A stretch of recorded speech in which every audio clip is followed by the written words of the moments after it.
Hey, folks, welcome back to the Straight to the Money podcast. I'm your host, Dylan Silver. This episode of the show is brought to you by Silver Property Ventures, LLC.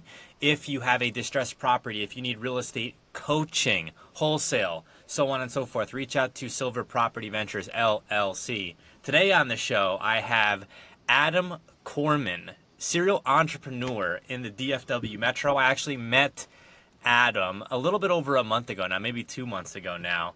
Adam, welcome to the show. Hey, Dylan, thanks for having me, man. I'm honored to be invited, man. I appreciate it. Absolutely. Do you remember how we met? Yeah, man. So we went to a networking event where one of my close friends and mentors put on, and your guy Ryan was there, and he stole the show, put on an incredible performance. I can't what to say, and just really like impressed me. And then you were his right hand man, and we did a lot of talking out back and kind of got to know each other a little bit. And I asked you a bunch of questions, you asked me a bunch of questions. It was a great event, man. It's exactly why I go to those things, and it was you never know who you're going to meet or where it's going to lead. So it was perfect. You literally never do. I've been following you on TikTok since that day. You Oh, have a cool. very unique business, super niche. And I Yeah. don't think I've seen or heard of, and maybe they are, but I don't know of anybody doing quite what you do. I'm going to butcher the explanation of it here. So tell Okay. folks what you do. Yeah. So I provide a service, an online service, as well as coaching and training and guides and stuff, but primarily a done for you service where I do something that nobody wants to do for themselves. It's one of those processes that a lot of people go through and everyone hates. And what it is shopping for a new car, negotiating with the car dealership. I help people avoid going in person, dealing with the salesman, spending 3 hours just to have to get up and walk out or take a deal they don't like. And the biggest thing I think people struggle with on that day they get a new car is they don't know if they did good or not. There's so much uncertainty in the decision that's made. You can't feel good about it. And that's what I feel like people are missing out on so much joy. Like I love getting a new car. If you're able to, shop for new cars and, just that feeling of getting something new, and it's so much fun. But if you have that uncertainty that was I ripped off, did I do good? Really, what else was out there, right? What else could I have gotten if I took the time to actually shop around? But who has time to do that? Who wants to spend 3 hours at multiple car dealers, go through all that back and forth? Just the confrontational kind of atmosphere that negotiation brings. It's not comfortable. It's No. not fun for most people. If you're good at it, kudos to you. I don't like it, and so I worked in that industry, not at a dealership, but on the finance side. I work for a leasing company, Honda Financial Services, actually one of the bigger ones in the country. The manufacturer's a bank, and I learned the industry. And I decided, after about 10 years in that job, when I saw all the realtors doing real estate coaching and courses, I was like, man, I'll be a car realtor. Let me just see what I can do. And I just started making YouTube videos, and it's grown from there since about 2022. And now I am the in between. I call me Uncle Adam. I can't go with you to the dealership, but I will do. Everybody wants to have that person to lean on that knows what they're doing, that has the experience, just so they can make a decision and feel good about it, and then also not have to, have the hassle. So my niche is very specific. I focus only on leasing. There's really, I don't know anybody else who does exactly what I do just in leasing. There is a handful of other people that do done for you car shopping and negotiation, primarily on the financing side. I'm the only one who I know specializes in just leasing. And I always knew, if I wanted to start a business, I always heard just niche down, niche down, niche down, like get to a very specific person. And, that's what I've done. And it's doing great. It's growing. Obviously, there's stress involved in starting your own business, but the anxiety that I've gotten rid of from not having to work that corporate 9 to 5, which was literally just draining my soul. I didn't realize it. I thought anxiety was just part of Part of life. life. And now there's a different anxiety behind running a business, but it's all on me. It's my shoulders. It's totally different. I'm proud of what I've built. And yeah, so if you need a new car, you want a new lease, I'm Adam the Lease Guy. That's my handle online. That's what you'll find me on social media. I pretty much just provide content. I teach everything I know, no gatekeeping. You can learn everything I do yourself. You can do what I do yourself. I can help you do it, but if you don't have the time, you can hire me and my team, and we'll do it for you. And we'll probably get a much better deal than you would have been able to get on your own. That's kind of So the I was gist a behind it car all. dog for a period of years. I worked in and out of automotive. I would Mhm. say, not a good salesperson, but I did have good months. I did have good months, and I saw great salespeople. And Yeah, yeah. so there were points in time where I was really, really passionate and making great money. And then I also saw, there were more than my fair share of times where it was very difficult business for me. I have so much respect for successful car sales people, specifically the top car sales guys. I think I have so much respect for what they do, but I will say negotiating on both sides is tricky. If you're a new car guy and you have to negotiate, that's the hardest part, the pencil as it's called, right? And if you're Yeah. going into the dealership and you are not from that business, not from that ilk, it can feel, like you said, overwhelming. No one wants to go do it. So when someone hires you, are they texting you their conversations that they're having with the dealer, or are you texting the dealer? So good question. So I have kind of both options really. So I have, different levels. First off, I want to say I'm not here to demonize car salesmen. I have friends in the business. I have a lot of good car salesman friends that do really good business. The deals that I get from the good guys, there's plenty of them out there. But of course, we all know bad reputation, the pitfalls, the sleazy ones, the people that will say and lie and rip you off. And the hard part is just locating the good guys. So that's what I help people do. So I'm not here to badmouth the car business. I'm in the car business. I have friends that sell cars. You guys are just doing a job, and I respect people who work hard and take care of their customers the right way. But my service, my top tier service, is completely done for you. You sit back, you put your feet up. What I do is I gather all your information, like your credit score, like different things of like, did you serve in the military? Are you a first responder? Do you belong to Costco, American Express? All the things that might get you like a rebate type thing. I don't have your social security number, so I can't enter you into any kind of a deal. I have your address, and I have what car you're looking for. If you have a trade-in, we also handle that. And what we do is just go about casting a wide net. Me and my team, which I've trained them, we know how to get that final number that when you're at the dealership and you've sat there for 3 hours and they slide that paper across the table and here's the real numbers, we are able to get that over the phone. And that number is never advertised. You can't go online anywhere and get real numbers. You have to know how to have the conversation, what information to give, what to ask for. And we do that simultaneously at 3 to 5 dealerships at once. So if you were trying to go in person from one dealer to the next and get these numbers, it would take you 3 hours here, 3 hours there. By the time you got to the third or fourth, if you even make it that far, the first car sold, you lose your leverage. And so we do that in real time. We can get, a handful of quotes, and not every dealer gives us a quote. That's fine. That's their prerogative. The ones that absolutely refuse to give us numbers over the phone or by email or text, I just consider them not competitive. Like if you're scared your numbers won't win the day, then you weren't going to, your deal wasn't going to be great anyway. No problem. We'll mark you off our list, but you'd be surprised. There's plenty of car salesmen and dealerships willing to do this. But on my top tier services, we'll do it all for you. You tell us what you want. We'll go gather you 4 or 5 quotes for that car.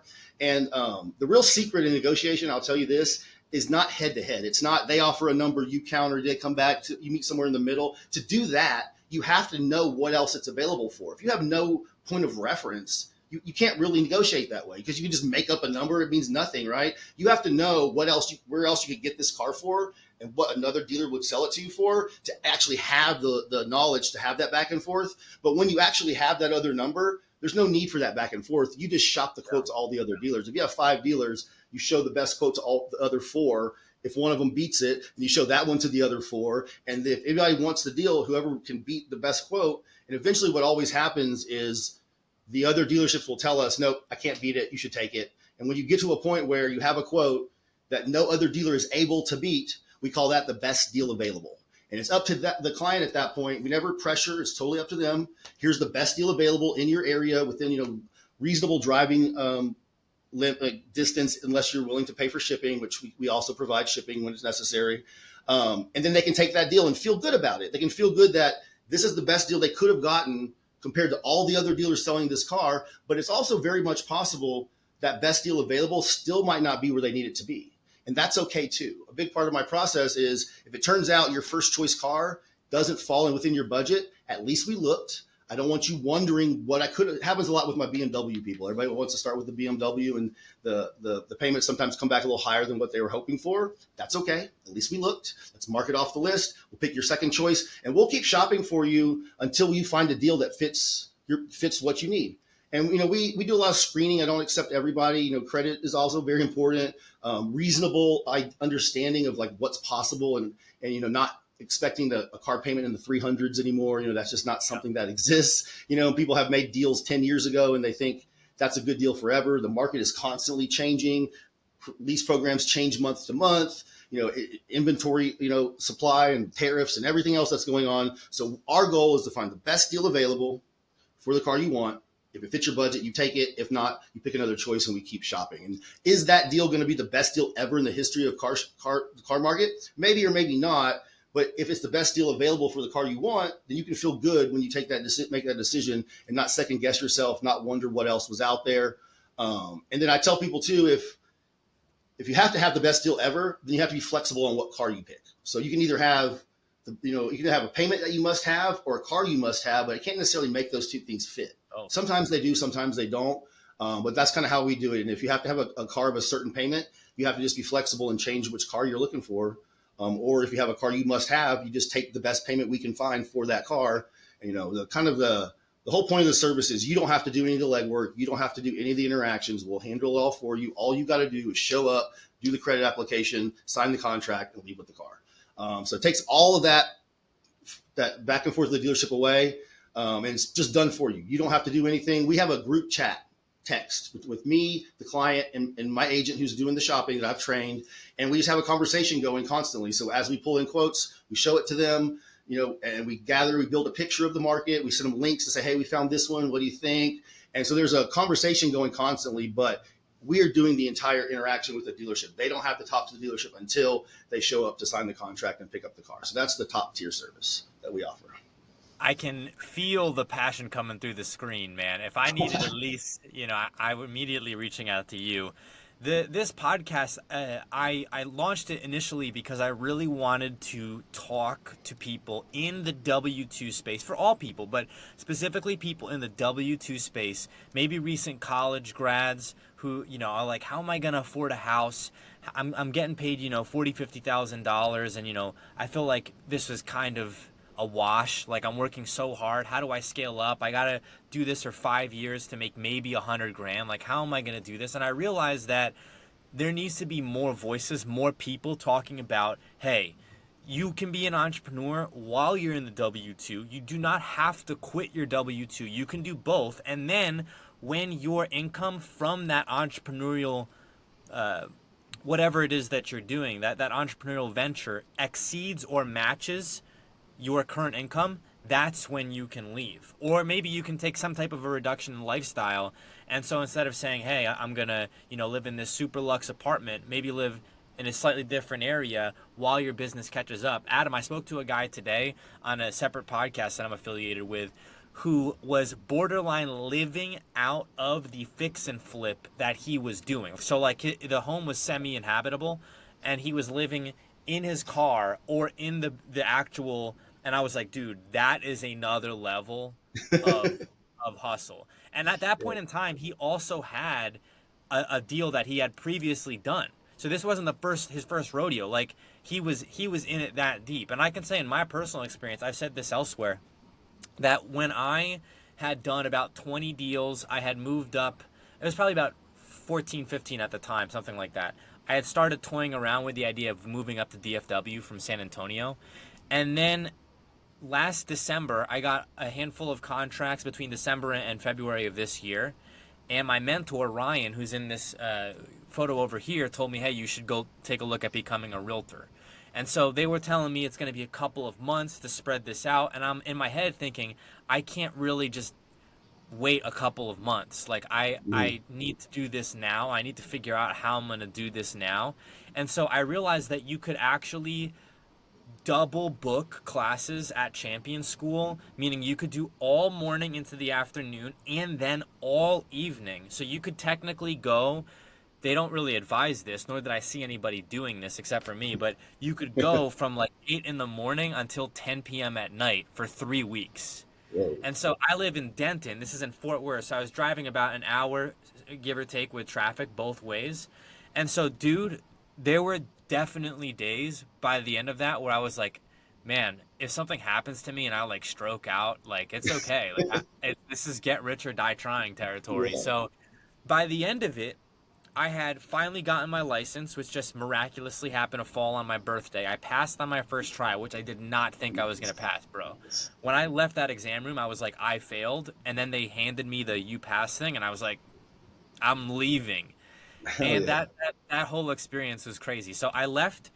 I couldn't find parking. I parked in a place where I needed to pay, but instead of having a mobile app, you apparently had to like register with the school. So I parked at the University of North Texas. I ended up getting like I want to say it was like $30 parking fee, but I knew it going in that this was going to happen. I'm like, screw it. I'm getting the parking ticket. I'm sitting through this exam.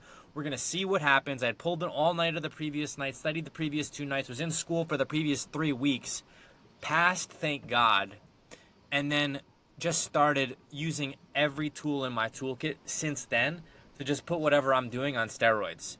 And so when I talk to people like you, and we're talking about kind of real deep entrepreneurship, I also want to make the message about those folks who are not in it so deep. What can they do? So in your business, like done for you car lease, car purchasing, right?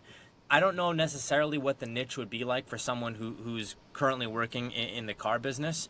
But when you were working in automotive, working for Honda, do you Mhm. see that there's any possibility that someone could potentially, go out and do their own thing, could go out and do their own business, could go out and buy some real estate, whatever it is, or is that type of job just so draining? No, I mean, to be honest with you, like I'm no different than anyone else. Like I had no idea that I knew what I knew until I started trying to share. Like sometimes when you kind of get blinders on, like a lot of people work in industry and they do things and they know stuff that seems so mundane and so simple to them. It's so obvious that it's not to the average person. That's how where I was like the way that, I have an accounting degree. I worked, I started in customer service, like answering the phones for Honda Financial. And the way that I got to where I am now is I became the escalated, like, call in Honda Finance. You're pissed off about something. Let me talk to a supervisor. You got me.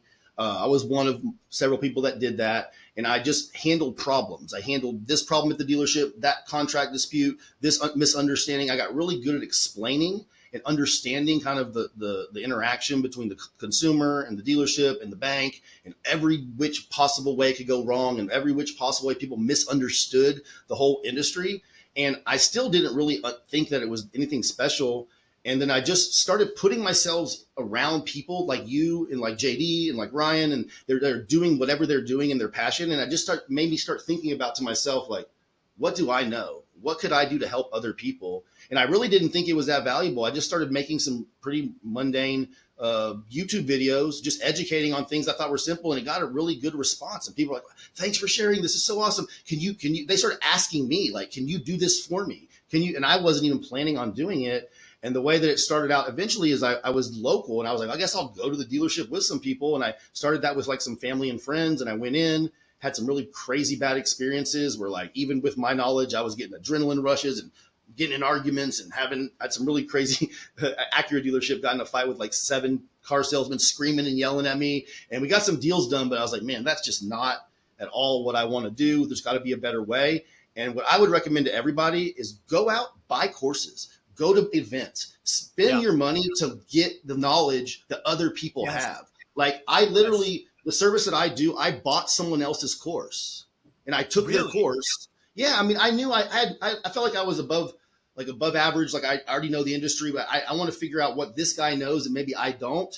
And I bought a course and I kind of incorporated some of what he does into what I do, and, using my own knowledge and literally just lean on people that are doing what you want to do. Like if you don't go and see people doing it, you'll never see yourself doing it. And then you have to, like, don't be afraid to spend your money to better yourself. It's a much better investment. Buying courses, buying mentorships, buying Yeah. masterminds, going to those events. And what I always found when I did that is the what I got from it was never what I thought I was buying. It's always something different. It leads me in some direction I wasn't expecting. It's a meeting someone I didn't know I was going to meet, like you, and it's like you never know where it's going to lead. But if I didn't do those things, I don't think I would be where I'm at. So that's my biggest advice: is go where the people are at that are doing what you want to do. Don't be afraid to spend your money investing in yourself, and courses and masterminds and all that stuff. They're very valuable, and it's taught me a whole bunch. And kind of one of the cooler things is that it showed me that these people aren't that much better or special. They're just like you. And They're if they can just do like it, I can do it. And that's one of the biggest things that's really helped me is if you can do it, I can do it. And the that's just, I biggest keep thing telling about these myself that, you know? masterminds too that I've seen is that I've been to one mastermind. I currently work for at my regular job outside Okay. of real estate. Is I work for a real estate mastermind, and before I was working for them, because I've only been working them for a limited time frame, a little bit more than a month. I'd only been to one. I paid a bunch of money. It was about $1,700 for me to go to a RIA conference that happened to be in Addison. I was living in San Antonio. At that Mm-hmm. time, I really did not have money for this at all.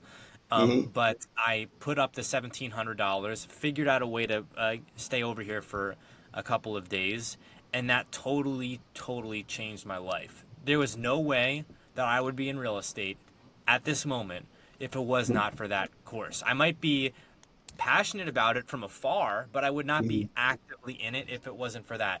I knew nothing about nothing. We're in Texas, so we have the Texas Real Estate Commission, TREC.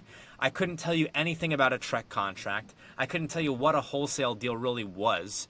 I couldn't tell you anything about anything, Adam. And so at that point in time, for me to be talking with people with multiple tens of millions of dollars in rental properties was just crazy to me. I'm like, I shouldn't even be talking to these people. How are they even, why are they talking to me? And what's crazy is that they saw in, and this happens at pretty much every one of these that I've heard about, they saw in me something that they admired, even though I didn't have the deeds in my name or an LLC that I owned. And so they were happy to share the information for me. So now I'm thinking about it. I just did this yesterday. As soon as I get paid, if there's any money left over, what can I spend my money on from a knowledge standpoint? Because that's going to be way better for me than, a $200 meal. That sounds great. It's going to be way better than going to see.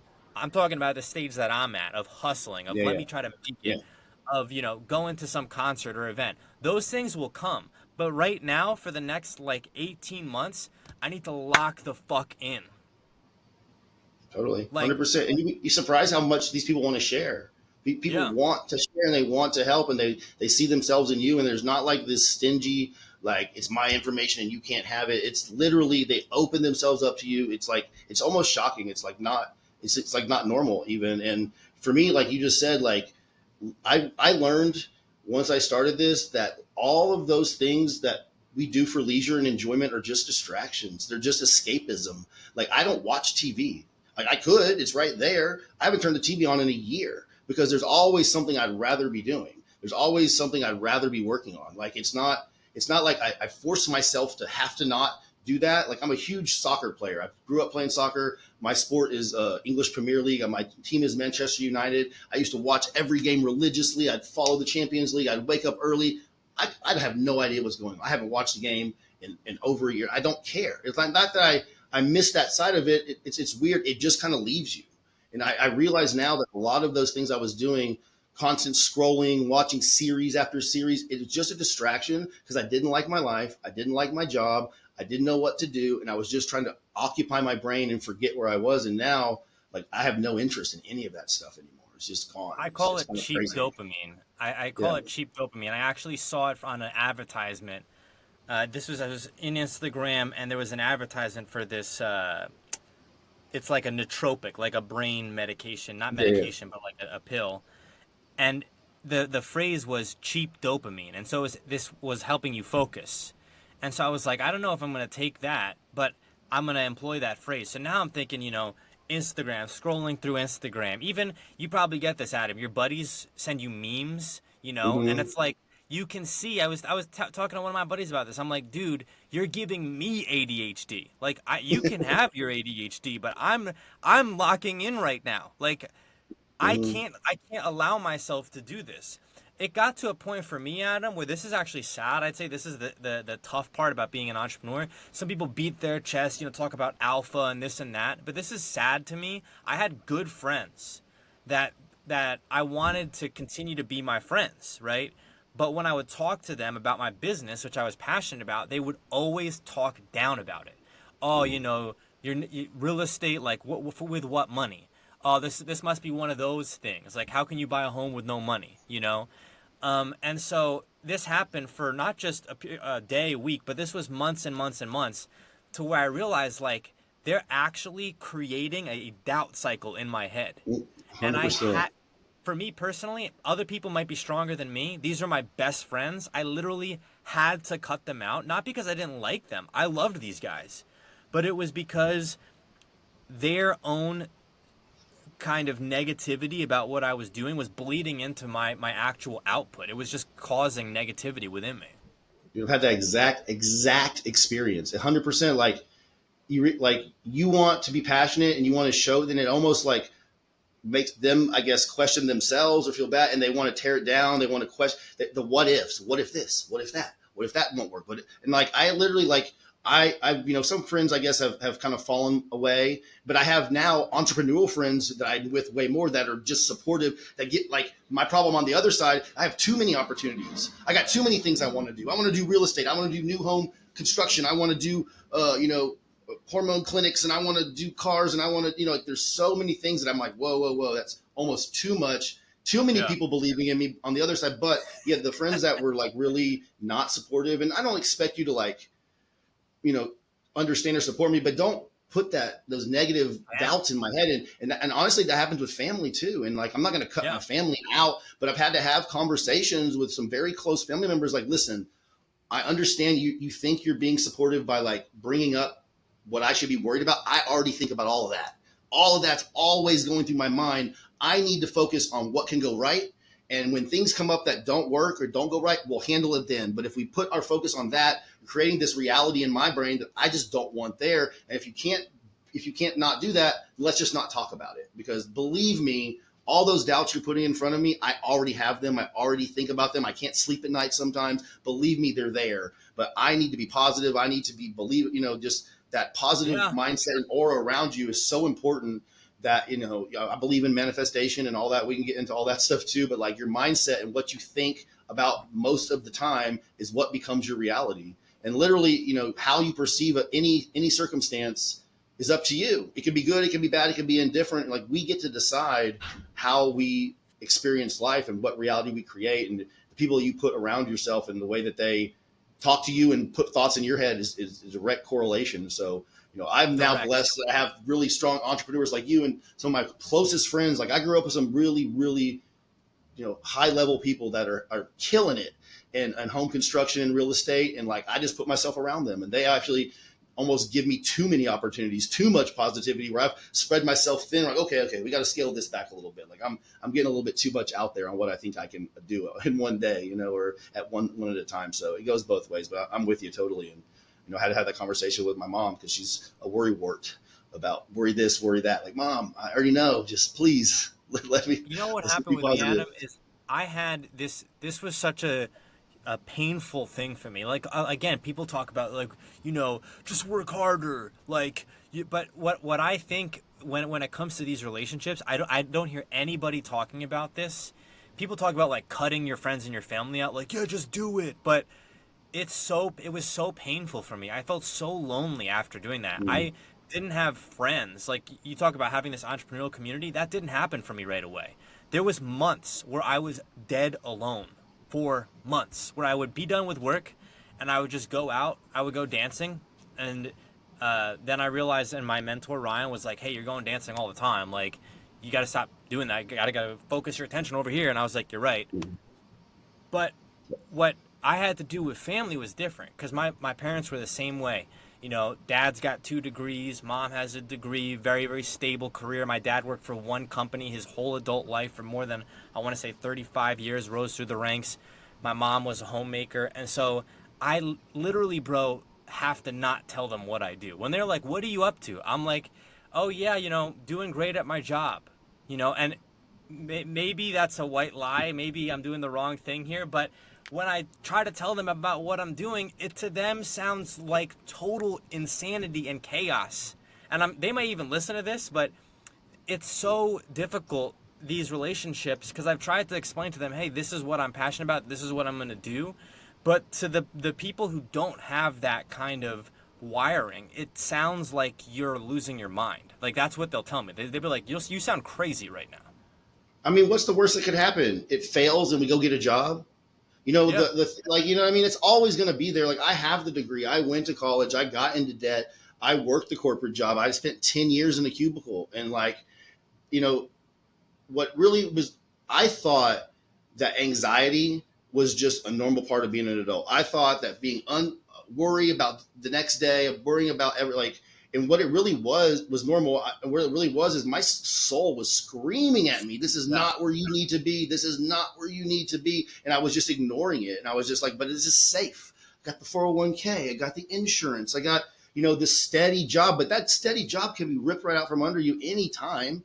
And you have, and then what? And honestly, you pick your stress, you pick your struggle, you pick where you want to work hard. And like, same thing with you. Like when I quit my job, it was like November 2022.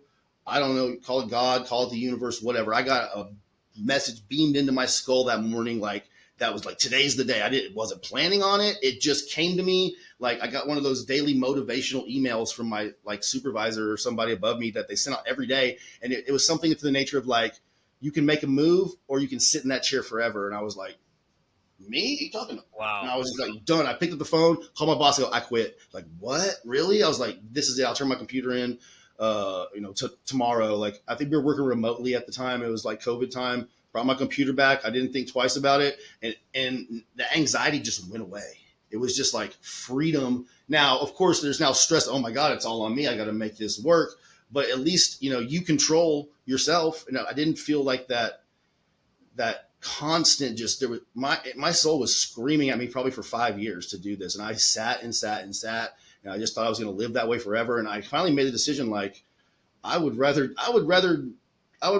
fail, have nothing, burn that 401k to the ground than work the next 30 years feeling this way just to try and live a life after 65. Like that to me was just hell. Like that to me is just a life completely wasted. And, I don't blame them for following that path, because for our parents, that was the path. That's what worked. That's what security. There was jobs. There was, you could work at the same place the whole time. And to them, they're just trying to share with us what made sense to them. But that's not the world we live in anymore. I guess it's out there for some, but it just was not a path. And I'm not going to make my kids, go to college if they don't want to, unless they want to be something very specific, but, I got a degree that I don't use. I guess in the end, my degree got me a job that got me in an industry that taught me what I know now, that started the business. So I'm thankful for it, but it was never meant to be what I did forever. I just didn't realize that for a long time.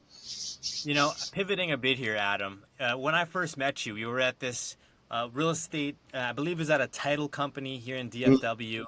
I rolled up with my mentor, Ryan. Ryan was wearing a suit. He had a crowbar and gave a speech about Tanya Harding.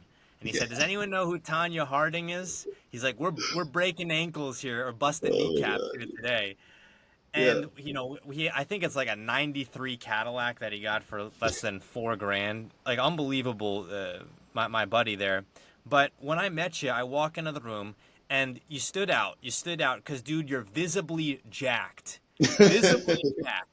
Okay, and so for me, before I got injured 2 years ago rock climbing, I fell about 2 stories. It was really not a fall. I jumped stupidly and being dumb, and broke my fibia, and still dealing with that today. But before that, I was a big jiu-jitsu guy. I loved jiu-jitsu. And I say this, the second that I can fully PT and get my right leg right, and hopefully we're going to do that here soon, I love the jiu-jitsu so much. Nothing makes me happier than that. And I really feel like for me to be my best full self, I need to be active in jiu-jitsu. And in talking with you about fitness, the brief moment that we talked, it was clear that you felt the same way about working out. Oh, 100%. So I'm a bodybuilder. I'm a competitive bodybuilder. I compete in the NPC. I have aspirations of turning pro. I was hopeful that this year might be that year for me. I'm a nationally qualified bodybuilder. I do bodybuilding in what's called classic physique, which is a new category that is like a little bit in between the full open bodybuilding. And I have the opportunity to go and compete for my pro card. I am a NASM certified personal trainer. I love training and helping people. I don't currently do that, but I did that for a while as well. As I was growing my business, I did that in the morning. So for a while, I would get up at 4:30. Go train clients from 5 to 9 or 10 a.m. because the car dealerships aren't open.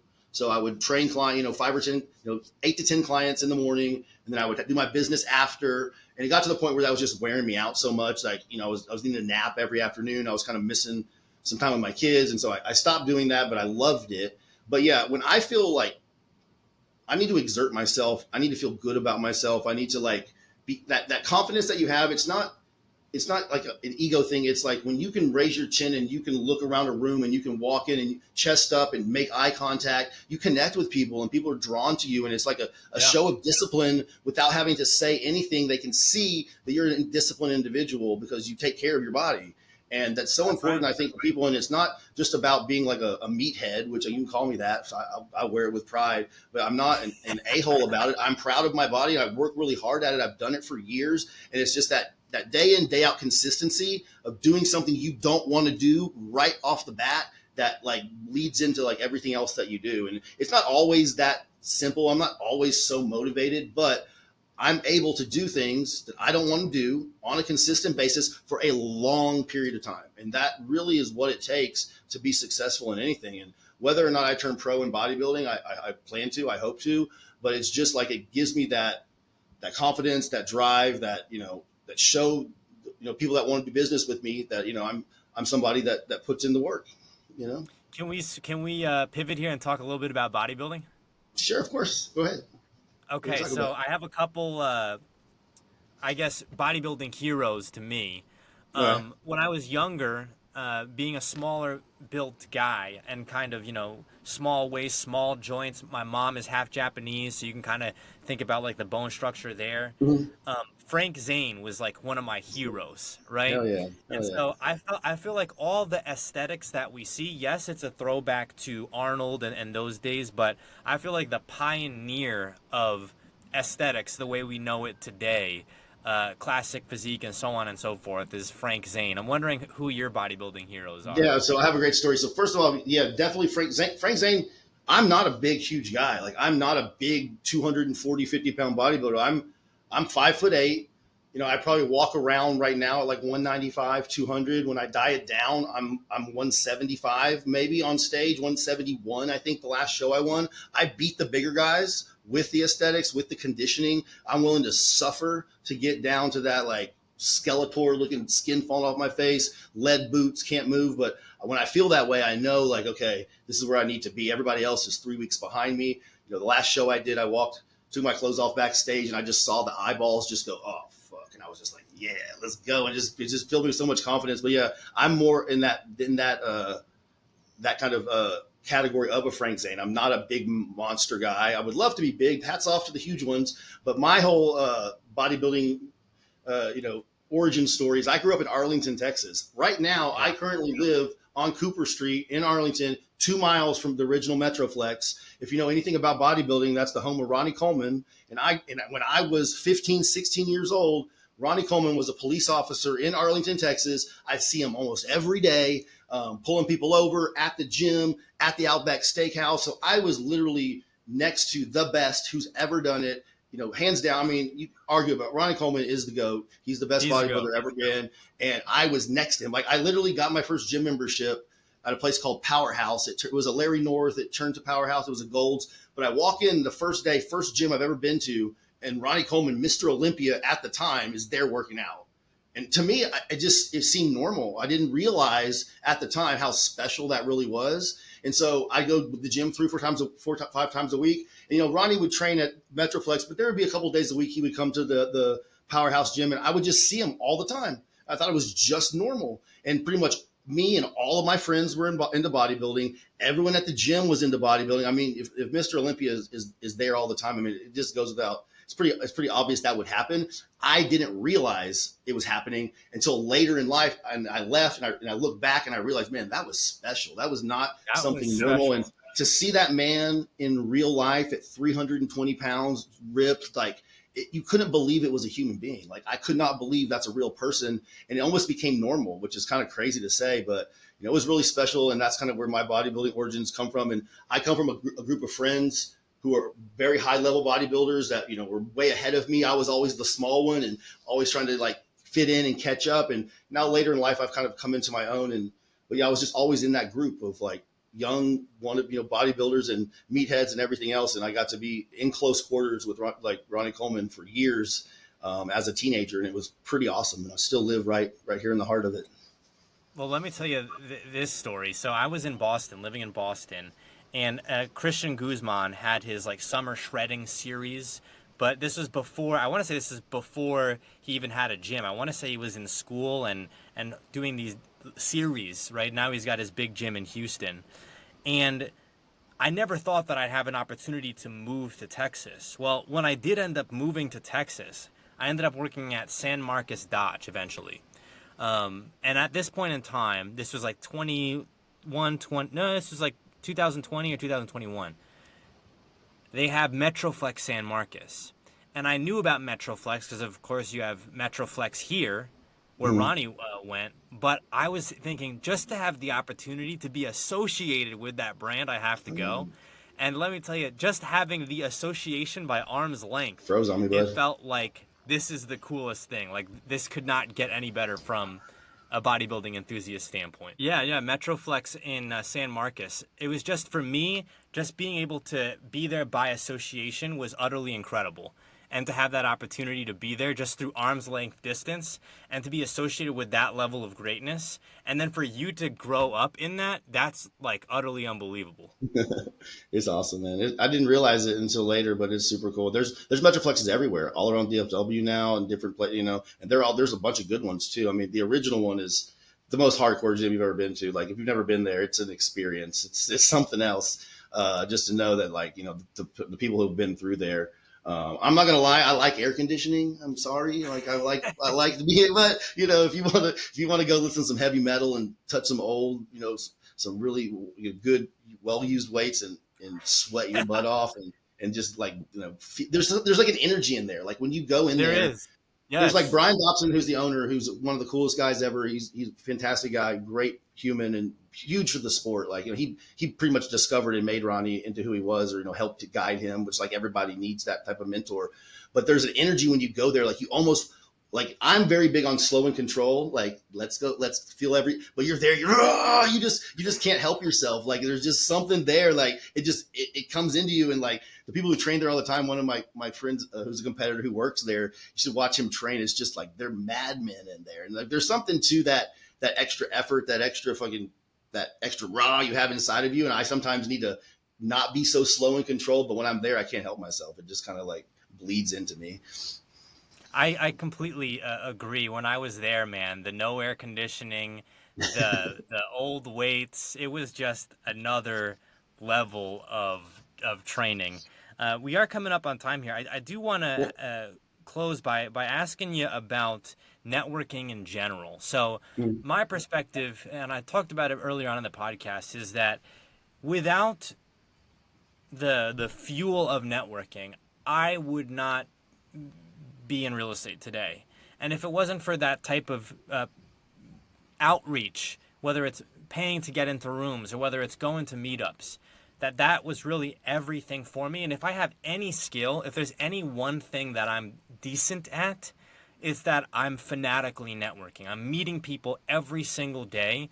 Name, number, need. That's what Ryan tells me. Name, number, need. Name, number, need. Name, number, need. And bro, I tell people this story that I saw a guy at a networking event that came up to me and outdid me because he had a clipboard and a pen and a paper and was like, "Here you go." And it was you. yeah. And I was like, "What the fuck is this?" And I was like, "How come I didn't think about this?" So now I'm going up to people. The next event that I go to, Adam, I'm gonna bring a clipboard. I'm not even gonna say. I'm just gonna be like, "Here you go."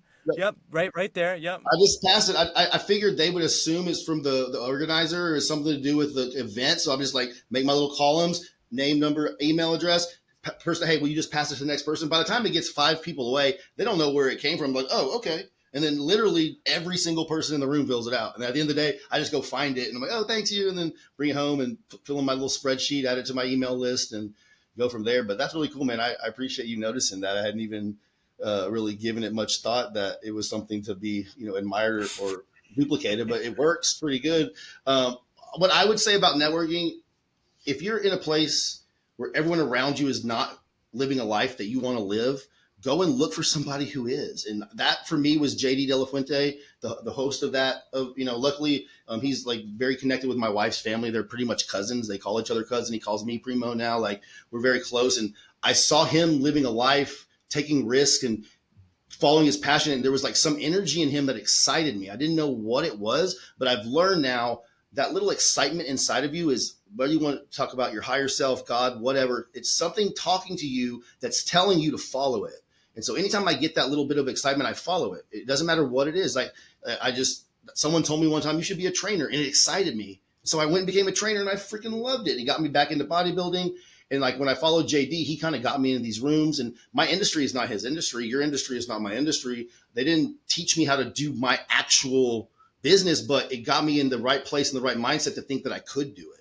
And just got to follow that little bit of excitement and put yourself around people who are doing something you want to do. And you'd be so surprised how receptive and how friendly and how helpful and how much people like that want you to help you. Like they literally, like you and me, like we want to share this with as many people as possible. We want to talk. We want to help. We have time. Like our time is very valuable. Our time is very spoken for, but that's something that we make time for. It's so rewarding that it's not like the average person who you would think would just be annoyed with you, which is kind of like you would assume, but it's really not. Just follow that excitement, follow the people doing what you want, and put yourself in those rooms. And it always leads somewhere different than you expected, and you never know where it's going to lead. And it's been great so far for me.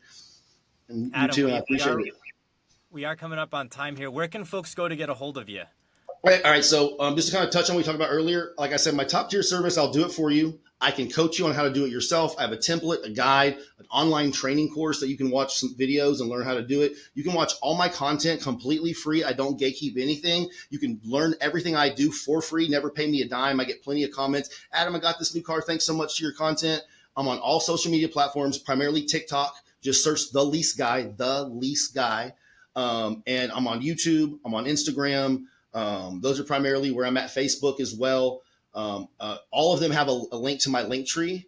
So like the link tree, The Lease Guy, and it has all my different levels of service. You can book a free consultation call and talk to me about your situation.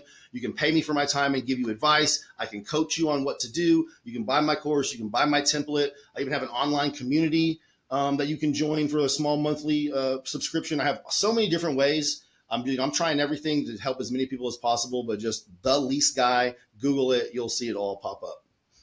Adam, thank you so much for coming on here, for giving us some great value, and for talking to us about your real estate, your entrepreneurial journey. Congrats on all your success. Thanks, man. I really appreciate it, Dylan. It was really great, man. I'm honored to be on here, and same to you, man. I can't wait to see what comes next for both of us. Thanks a lot, bud. See ya.